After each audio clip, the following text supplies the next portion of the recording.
Microsoft అల్లకల్లోలం. Microsoft Windies లో సాంకేతిక సమస్యతో ప్రపంచవ్యాప్తంగా కలకలం. ఆగిపోయిన వందల కొద్ది విమానాలు, విమానాశ్రయాల్లో ప్రయాణికుల గగ్గోలు, బ్యాంకింగ్ సేవలకు కుదుపు, స్టాక్ మార్కెట్లకు భారీ దెబ్బ, మూగపోయిన మీడియా, క్రౌడ్ స్ట్రైక్ అప్డేట్ తో తలెత్తిన సమస్య. భారత్లో ప్రభావం కొంత తక్కువే, సమస్యను పరిష్కరించామన్న దిగ్గజ టెక్ సంస్థ మైక్రోసాఫ్ట్. అసలు సాఫ్ట్వేర్ సమస్యతో జర్మనీలో హాంబర్గ్ విమానాశ్రయం టెర్మినల్ 1 చెకింగ్ కేంద్రం వద్ద ప్రయాణికుల పడిగాపులు. ఒకసారి చూద్దాం ఏం జరిగిందో. ప్రపంచవ్యాప్తంగా ఇంటర్నెట్ ఆధారిత రంగాలన్నీ శుక్రవారం చిగురుటాకులా వణికిపోయాయి. చిన్న సాంకేతిక సమస్య ఒక్కసారిగా ప్రపంచాన్ని కలవరపాటుకు గురిచేసింది.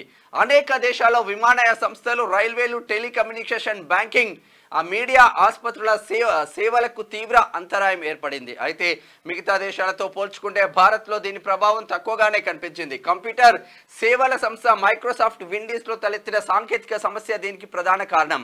ఈ సమస్య వెనుక భద్రతాపరమైన ఘటన లేక సైబర్ దాడి లేదని మైక్రోసాఫ్ట్ కు సైబర్ సెక్యూరిటీ సేవలు అందించే crowd strike CEO George Kurz పేర్కొన్నారు. మైక్రోసాఫ్ట్ విండీస్ తో పనిచేసే కంప్యూటర్లకు తాము విడుదల చేసిన అప్డేట్ లో లోపాలున్న కారణంగానే సమస్య తలెత్తిందని క్రౌడ్ స్ట్రైక్ వెల్లడించింది.